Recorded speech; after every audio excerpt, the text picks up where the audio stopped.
first one, which would have been Cunningham's car in 1955. So it was the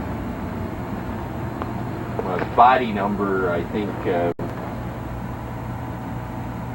It's a later body number, but it's the first 100S made.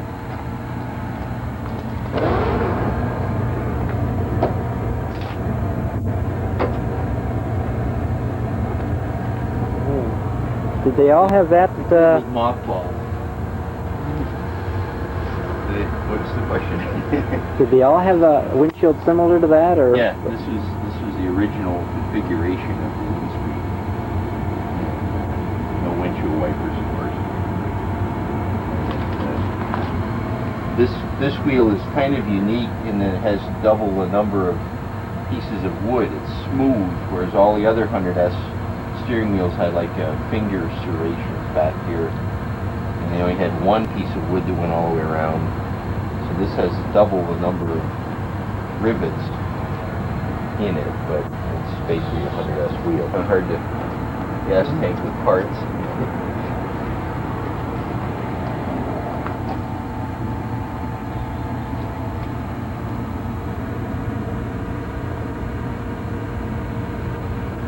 So what date? This would have been how long did February 1955? It would have been made. They made the first 6 basically for Sebring in 55, so they came out. I think they were all shipped in February. This piece to fit in there, and then the tonneau cover comes over and hooks onto that, so it's shaped differently. Just like here.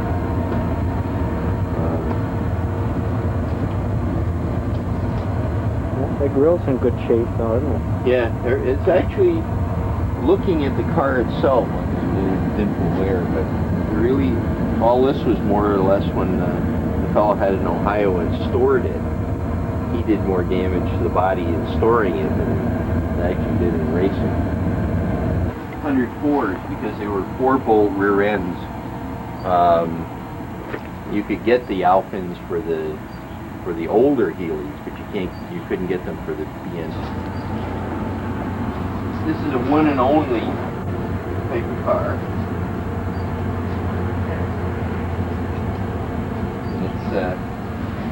It was a stock Healey that was, Fiesta that was modified by Healey. So it looks terribly stock, but on the thing it has a Healey plate, and it says this is HF001 for Healey Fiesta 001. And they only made one, actually. And what kind of mileage is on it? I think it's got 4,000 miles. That right. Yeah. What they did is when it came back to the United This one hasn't had too many miles put on it either. It's got 43,000 original miles, and I probably put on another 1,000 miles. So it's like, got it.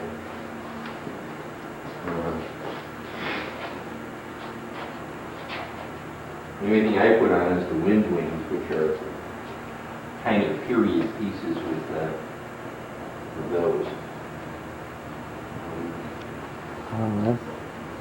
The light is out here, so I see. I can't really give you a full benefit of the. It's very original, which is nice. It doesn't have carpet on the floor because the carpets wore out. Everything else is pretty much original, and I tried to leave it that way. And I went from one wheel well to the other one cleaning with a toothbrush and gasoline, and instead of sandblasting everything but it's kind of neat that it's got all the original stuff. And so that's what I like about it, is keeping the original bits and whatever. That's nice. Basically the trunk as it should be finished.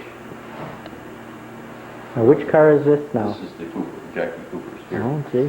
And that's the one that, well, the only yes that I finished. I sold 6 and kept these 2. Wow. So we ended up with really the only green one and the only white one with the blue stripe. That was green when he raced it. Yeah, same. This is the era.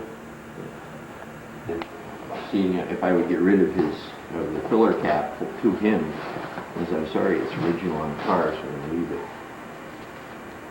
This is the leather strap that I kept off the paint. That's quite a robust steering wheel there too. Yeah, That's see, really... see, there's a lot less on the, and this is the fourth one made, and there's only a rivet every maybe 6 or 8 inches, whereas the other one had 2 rivets, so it had like 3 times the rivet. And he didn't take the base off, he just took the plastic windscreen off and left this one on. And I've got them both mounted, and this is in its original spot, so I kept it there with the mounting pieces. Oops. I always go to the wrong side of the engine compartment. Everything is sort of backwards on 100S from 104 because of the fact that the carburetors and everything are reversed. So this is, and when Jackie Cooper raced it, he had a Mallory ignition in it, and this is the original Mallory distributor that was on the car.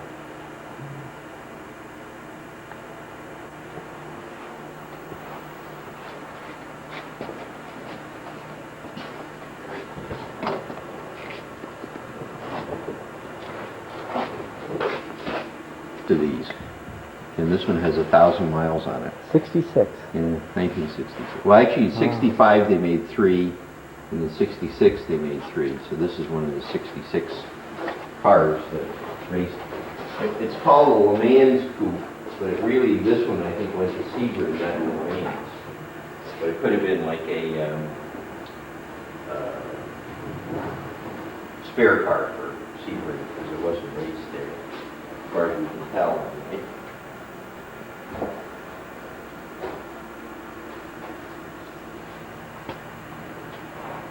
They look funny, and that's how they got to this.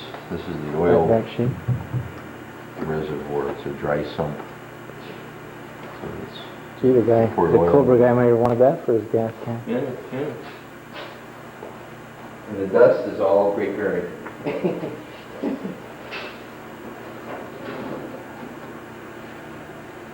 You can see on the wheels that they say Healey in the wheels, which is kind of interesting. There are only a few that are cast that like that.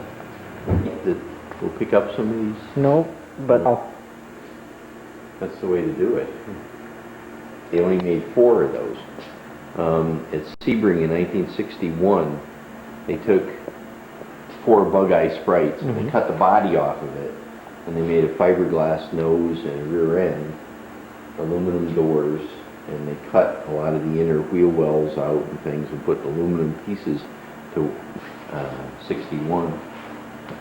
I haven't quite determined which one it is, but it could be Cunningham raced in 61, so at this point I'm calling it Cunningham's car, but it probably isn't.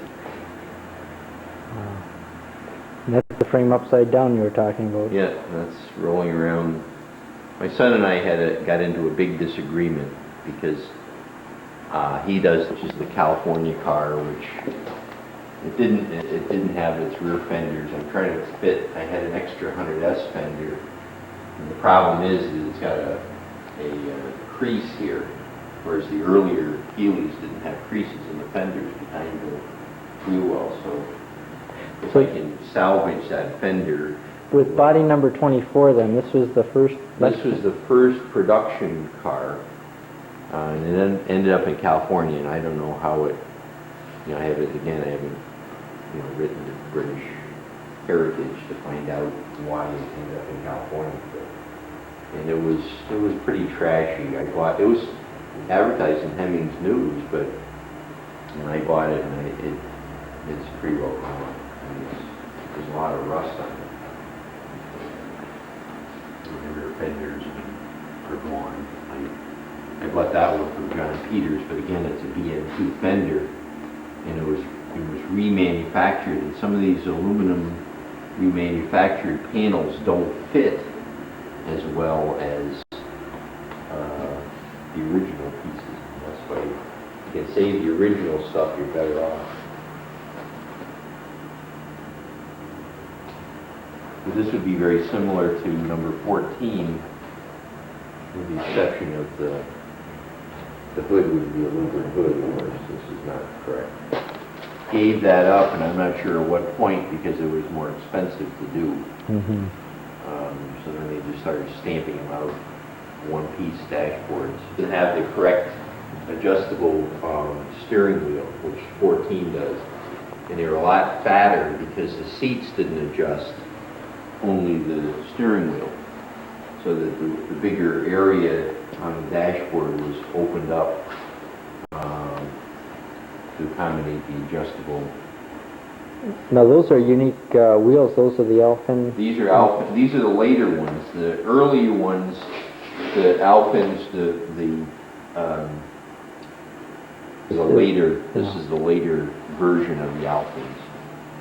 Which was probably about 1954 or something like that. It survived, and on the original cars, and I would have to almost say that your car is probably done incorrectly in that situation. The wood survived, and what it was is this: the rocker panel is like a top, an end piece, and a bottom. So it was like 3 sections, and then this thing sat over the top of it, like so. Exactly, but in order to fit it. In order to have this fit over, I'm assuming that everybody's going to sign.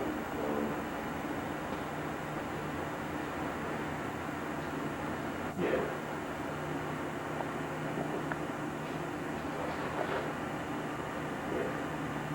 Okay. Yeah, we didn't have really any contest. The interesting thing was that we had 32 voting. Angus got 22. Red got. Well, anyway, we didn't, so we locked out. If you can imagine what it must cost to do this today, with all the chrome pieces and things that were never usually. But the interesting thing is that so many people, we had this at a car show, and so many people haven't seen like the transmission out bare like that, and they were crawling around. They were more interested in this car than some of the restored cars, because they could see everything the way it was done at the factory. And these, of course, are original tires and all for 1953.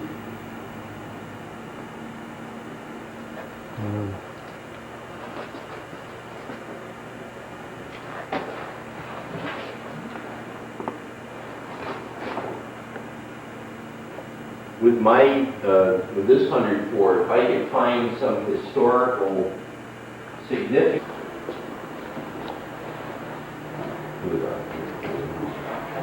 I'm trying to find an aluminum trunk lid that's serviceable, because this one is really kind of bad.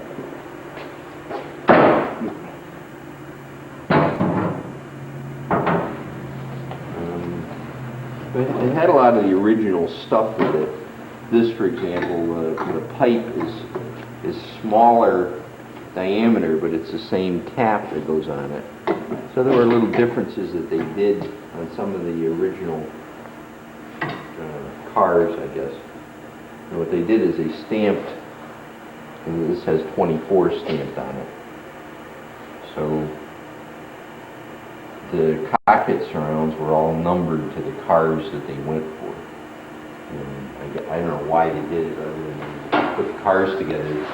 They'd leave the chrome pieces off for a while, and then when they painted it, then they put the chrome pieces back on. They were fitted to the car that they were made for, and that's why they numbered them. You were saying, yeah. I was saying with the rocker panel was one thing. Well, the fenders, this one I can't tell, but I don't think, looking at the original front fenders, they're not as fat. So like number 14 looks really handmade. Okay. So I don't think you could take a fender off of that car and put it on this one, for example. Yeah. You could take like this 100S fender, which is 1955, fits beautifully on this car, with the exception of this crease. Shouldn't be there. But so what I'm going to do is take that original 55 fender and put it on this car, because it will. Is the tunnel in this similar to what is in yeah, it's aluminum. it's aluminum to start with, and it's shaped differently. Like I don't think 14 doesn't have this little piece right here. There's like an extension. So the tunnel on the body stops there, and there's like a little extension that goes, and then this aluminum thing is on the front. So, okay. When you get to 14, you'll see that little chunk there isn't there. So I think this is very unique in that, although I saved the rotten wood, but what they did is, before they started pressing this rocker panel, and when they pressed it, they pressed the steel so they came up and then over, so you had this shape pressed into it. Whereas the original cars, like this one, they had to put that piece of wood in there to shape it so that it would fit underneath this piece. Okay, yeah. And then they just screwed, instead of screwing it into steel, they screwed it into the wood, and then these things were screwed down with 2 or 3 screws into them. I think they used Austin radiators or something, whatever it came from. But it has a screw-in type of thing here, whereas this car, and even your car, or your car to be, is like this with a center cap. But this, I think, is the original color on the engine, and all the underneath on most of the original cars were all painted black. Oh, they didn't paint body color. the car body color. It was painted black in here. And inside the fender wells, or? So I don't know about that, but in the engine compartments, in other words, they didn't make the body and spray it. They must have sprayed the body afterwards. So I'm going to make this frame black with, I think it would be a blue car. I get some pictures of the gussets and cross members. Yeah. That could be a little different too. Well, for example, like on the serial number on 14 is up on that cross member. It's not down on the frame.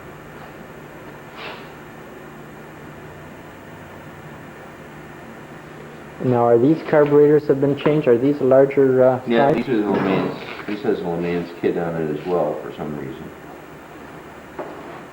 So whether this car was raced. Some of the earlier fans are rounded here. These are rounded, whereas the later ones are flat.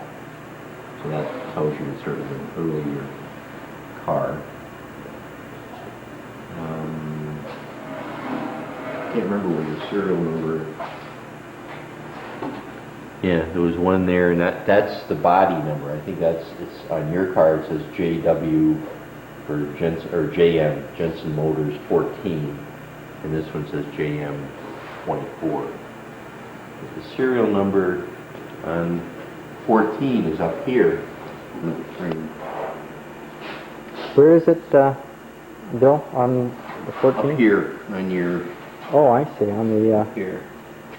It's a lot easier to read up here. I don't know why they didn't put it up here, but they put it down on the frame on the later, say on this car, and later ones were on the frame for the serial number. It was on the interior, had a plastic serial number plate.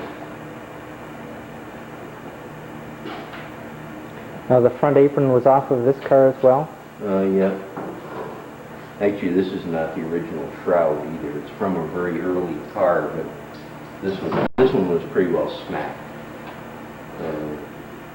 Fenders, you can see it's all repaired, but the shroud was pretty well gone. So Bill Lillibridge had a very now, early car. Is this a steel or a No, it's aluminum as well? And they were done a little differently on the bottom, I think. What production number did they do the fenders up to in aluminum before they turned around? Not very many, because I would say they probably quit maybe under 50, because they were, by the time they shipped them over here, they get all dented, so they weren't too popular. Healey's, there's like a thing that sits in here and stands straight up. So like you couldn't see all the way through, and I don't know whether it's for strength or what. But 14 doesn't have this, nor does this one, and it never had one because there's no holes here for the screws. So it was just a flat plate like this. Mm-hmm. And there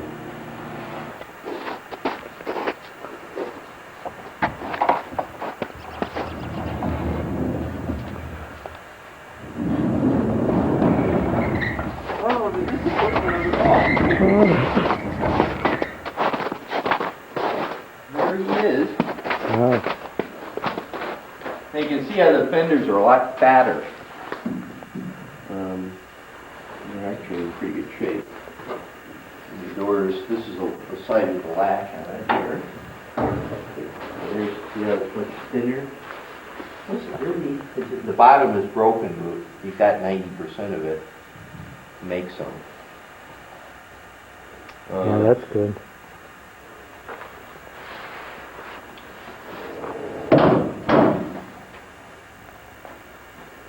And the fact that the door shuts seems to... And these are shaped differently than the standard 104s. They're not shaped like this at all. Just like that. There's the aluminum. If you took a steel trunk lid and picked it up, it would weigh about 4 times what the aluminum ones do. And this is what they did is they numbered these. This is number 14.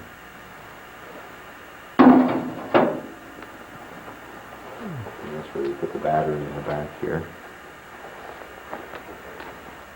This is the same thin pipe. This is different, I think. This is a lot deeper, dished in a lot deeper than the standard hundreds setup. This should be flipped over. This is the original piece, but it's somebody's putting it on backwards. These tunnels, like mine, I think is a little different from this. This is really all handmade stuff, and I don't know why they. Obviously, when they started stamping them out of steel, they're not shaped anywhere near the same way that this one is. This is missing. I think this would be the same door that's on all of the Healeys. So that would. This is the Redding. The thing I was telling you about here, the little thing with the Redding piece. It's JM, and the first 4 letters. The first 4 numbers are the batch, which is, I believe, the second batch. So it's 4134-14. And the serial number is right here, and the chassis number. The engine number is not there, so, but I think it's the original engine. But obviously when they raced it, they probably dipped it 2 or 3 times, and so the engine number came off of it. It's all broken, but he gave me the plastic plate, and you'll see in the original Healey book, there is a plastic plate pictured there, and that's what this one would have had, I think, on the inside, but I don't know. You can sort of use poetic license when you have a pre-production car, because nobody will really be able to tell you yes or no as to whether they did or didn't have a plastic plate, because it was before. Now, is this steering wheel and That's an the original inside wheel. hub? Yeah, that's you'll see how much fatter. You'll see how much fatter this is because it's adjustable, and this is different on the early ones. These are chromed, whereas the later ones had like a cast, very sharp-looking plastic? piece. Yeah. It's not Oh, plastic, I know what you. it's Yeah. aluminum, I think, but it's a very sharp-looking. It looks like a shark's fin. Yeah. Yeah. Yeah.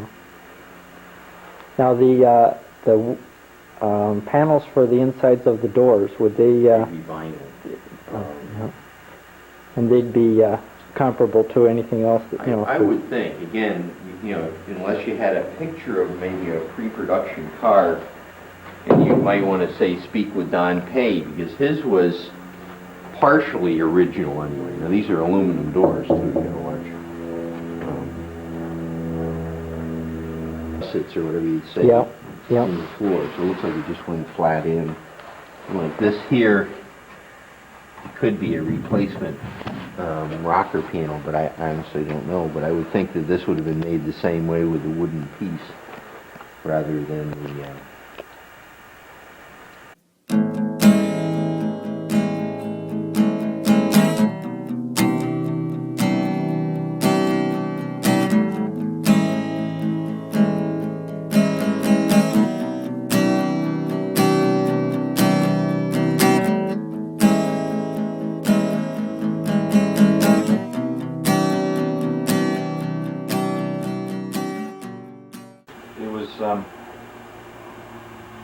This car recently came from Montreal. The present owner lives in Montreal. He bought it from someone who had, quote, restored it back about 85, 86, north of Toronto. The guy obviously didn't really know Heelys or care about any accuracy because most of... Do you think the restorer went out of business? Well, I think he did it for himself, just to, here, let's resurrect this car and make some money on it. And that's sort of as far as it got. There's so much incorrect that we almost had to, well, we did have to go right back to scratch, stage one, and work our way up from there. New chassis frame, quite unique, coming in from England. Little two-man cottage industry up in Sheffield, England is producing these, and we're very impressed by them. All the proper tapers, seams, right down to all the details of all the pre-drilled holes for the mounting screws for wire harnesses and so on. Everything's right there. And So all the mounting pads and dimensions fitted up pretty well. Just beautiful. Do you want to show us how many panels you had to replace in the back of this car? It's almost easier to show you what we... Well, at the back, the only metal that wasn't replaced all new is this, some of this section across here, and these struts here, here, and there. Everything else is new metal. Most of it coming from a firm in Australia. Really accurate stuff, reasonable cost. Wheel arches, well, just everything here is all new. And the floor, it was all replaced? Yes, all the floors completely replaced. Blank complete. Main floor section, toe boards running on up to the vertical. This is original here. This box section across here, the firewall is original. These dashboard mounting pieces are original. Most of the pillar is original, although all the strengthening gussets, all the footwells completely are new. The forward struts here, front inner halves of the front wheel arches are new. Outer halves are original. Of course, all the sills. This cross bracing and hinge, bonnet hinge support bits, those are originals. Everything else, again, is new. Is this about as extensive as you would ever have to get with chassis or body restoration? Most definitely. Yeah. I get that impression. Yeah. How about rebuilding this front end here? Now you've put a lot of time in on that already. That's, well, freshly plated parts like the links and so on, the pivot links, all new rubber bushings, new kingpins and bushings, rebuilt shocks. Who rebuilt those shocks? Exchange. There's a place in New York State, Apple Hydraulics. Mm-hmm. They're one of the better ones. They do an exchange thing, and the cost is reasonable. $55, $60 each, US. Yep. You can still get new ones. They're about double that price. They're not painted when they're put in, or what are they? What? Well, on the BN1s, generally the whole shock is black. Generally speaking, we have seen exceptions. Later cars, like my BN2 next to us here, the body is bare aluminum. The arms are this black. So it varies from one series to another. Mm-hmm. New bump stops inside the coil spring, just anything that would perish or tend to wear at all. Each piece is carefully inspected, anything that may be slightly worn or starting to go, whatever, that gets replaced. If it's not as new, it gets replaced. Now, you had this car originally dipped? Yes. Yeah, chassis, well, the whole, all the chassis assembly. All steel components. Yeah. And the aluminum components in their respective tank. The center shrouds and so on, front and back, all the panels, everything was all dipped. It's non-abrasive, it gets inside everything, where sandblasting wouldn't get into box sections. The only drawback about that is you have to chase chemical a little bit on the insides that, to get it to totally drain out and stop working, and then to neutralize it. Neutralize it and then treat it up. And you would suspect that some of these other members on the side here are going to be a little different on the earlier cars because they wouldn't be as they were in production, stamped up, right, and so on. Now, I haven't seen them, and what I've read, places like this, for instance, where in the production cars it was a stamped out press thing with the strengthening holes and so on, flange and whatnot for stiffness. On these pre-production cars you would have basically a similar hinge pillar assembly with simple L-bracketed triangle gussets. Are hinge pillar brackets and things like that available from remanufactured now if they're in bad condition? Yes, no problem. You were telling me that the rear shock mounts were found to be a weak link on the early cars. Yeah. And needed to be if you get into repaired. If you can get in there, probably better on this Yeah, side. I can look right across. Okay. These early pre-production cars and so on, we've read where one of the weak points was the rear shock mounting bracket. It just wasn't up to the job, so almost right away they went back and reinforced them by the time production cars started out, so that this piece on the side here and this sandwich plate here added to the reinforcing of the original plate, and from there on there was no problem. Boy, there sure is a lot of metal that you've had to replace, though, in brackets to realign. Yeah, most definitely so. Well, this chassis frame, as it came from England, though, has all these brackets and mounting points and fixture points, and extremely accurate. Just everything lines up perfectly. Spring mounts, just everything like that. It'll be the newest BN1 we've ever experienced. It'll have the best metal thickness. That's right. Well, that's really something. The LeMans kit involved. The LeMans kit for the 100 engine consisted of 1 3/4 carburetors instead of the 1 1/2, with 1 3/4 4-bolt mount inlet manifolds instead of the 2-bolt 1 1/2s. The aluminum cold air box, welded up and riveted assembly, the rivets being for the steel mounting plates for the nuts inside. Is that an original box? No, this is reproduction. We took an original, we managed to borrow an original and had it made by M&G Restoration. They now have the pattern to make more. The cold air duct coming up from the grill area to get the cold air in here. Okay, also the kit consisted of a higher performance camshaft, completely different distributor with a different advance weights. What else? It was mentioned that there was some bar that was bent sideways to give access to changing the cam. Yeah. But it's still a job, is it? Yeah, in the factory production cars, they took the standard engines and they didn't remove the engine, but to get the camshaft out, of course, the grill came out, the radiator came out, the camshaft sat down toward this side of toward the left side of the car, or of the engine, and there's an X brace just in front of here, straight down from here, which crossed over, and the one strut just got in the way of pulling the camshaft straight out. So all they did was give it a bend. And that was the mud. Yeah, so on factory assembled M's, that's one of the little things you'll find.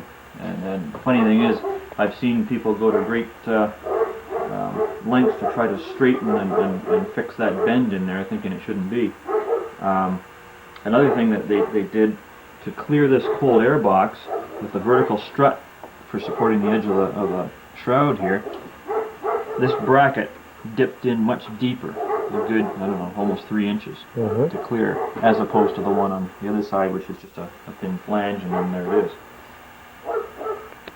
If you want to take it back to original or leave those pieces on, well, you get some options there. Well, there I think we're going to be doing some talking as far as which way to go. Yeah. It's nice to have factory-produced mods. I like the fact that you've got the wire clamps on your On here?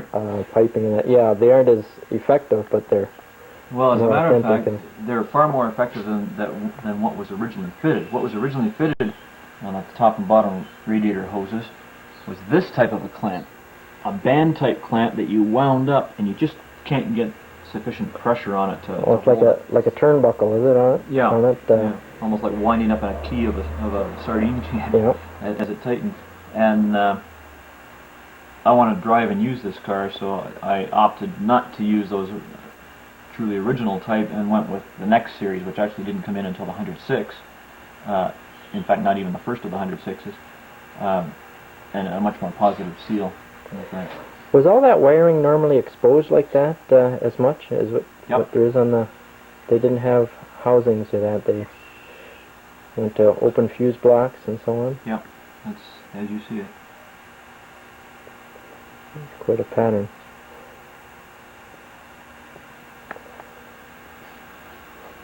It's a nice... For this one, I found that it was it had the BN2 harness colors and tracer, which isn't correct. So I sent them an original sample of BN1 harness, and they called me back saying, "Fine, no problem. Bear with us, and we'll get a few made up." So did they upgrade their records Exactly. by your submission? Yeah. Now that your windshield, you've got it all lifted off. Does it come off very easily Yeah. for work? It just... Yeah. It's this pivot link and this turn screw, which clamps the whole thing in place on the windshield post. Instead of just loosening it to be able to pull it out of these holes and to tip forward for that so-called racing position, if you want to remove it, you just completely unscrew these. And then withdraw it. Now, is the windshield a multiple position or a two position? Two positions. It's just two. It's either or. But to take it right off, it's simply just, instead of loosening them, you just take them right out, and then the whole thing just lifts away. Oh, that's neat. So you can have the thing off in a minute. Handy when they used to go club racing back in the 50s.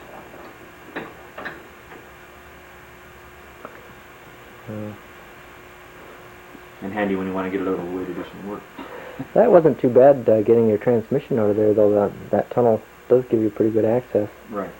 Yeah, you have to support a jack or something with a pad on the underside of the Okay, engine, yeah, because so that that- is the rear engine mount, Okay. feeding through into the gearbox. Mhm.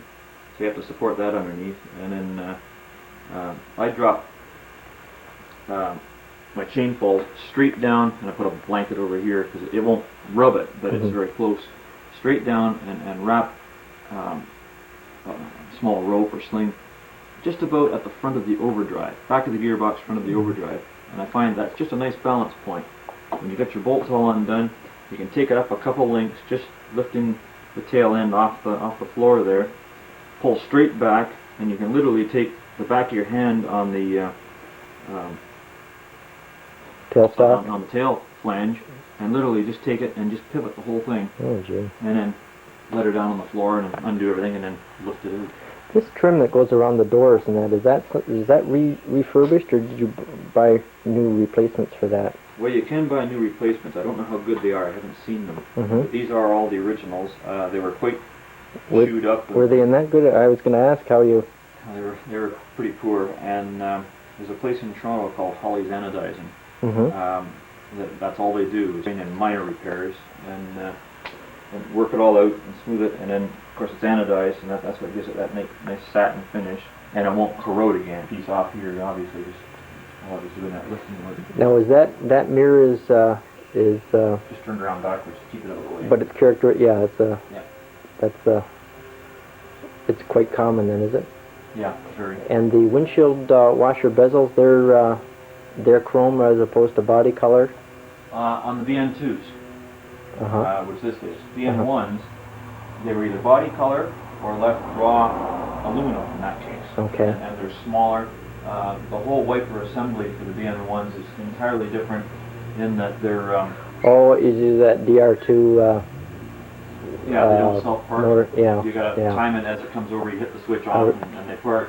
These are the later self-parking ones with the larger spindles and so on. Spline ends so that the arm drops on. On the VN1s, it's simply a smooth shaft that sticks out, and it has a locking collet inside the. Yeah. As part My of the Ace has arm. got that. It closes in on a rod. Almost done. Just a minute.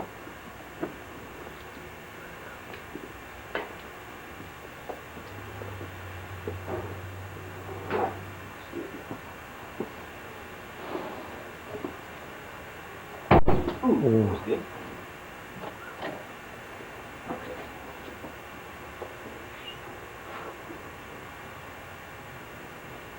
All the four-cylinder cars, the trunk was completely trimmed, color keyed to the interior trim. How did you get your panels all trued up so well? Did you take them to M&G and Mike and have Yes. some of them retrued? Well, as far as the fit of all the panel work, the Yeah. outer body Yeah. panels, yeah, they did all my metal work and all the fitting up and truing up, right to the point of, and this is an important consideration, the three buffers were temporarily fit in place, and the seal, or a couple of chunks of seal, Mhm. were temporarily fitted so that you could see exactly how It was going to set it down. would sit Yeah. as it sat in the opening. I think the aluminum trunk on the one that I'm looking at has got it's got dents in it, and that it'll have to be retrued. Or possibly even reskin. Yeah. It's so much easier in some cases, especially with aluminum. They lint Okay. on the aluminum trunk lid. You've still got this steel inner bracing, and what they did, that they crimped and had some small rivets to keep the whole thing in place to the aluminum skin. So it's not difficult to remove that. Saying before that the curvature in the bumpers is something different on some of the reproduction bumpers and that. You take a look, stand here and take a look down, like across the car. That should pretty much match up. You know, from about, well, this area across should match up parallel to the body contour. Mm-hmm.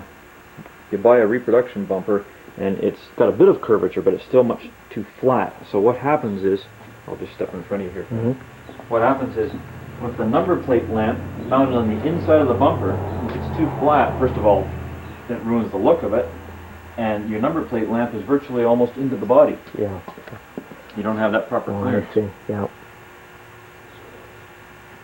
It's quite an arrangement with it actually parked into the put into the. Tucked up inside the Mhm. bumper itself. Yeah. And with it, yeah, it's just simply a recirculating heater, taking the hot water from the engine, running it through a core, back out again.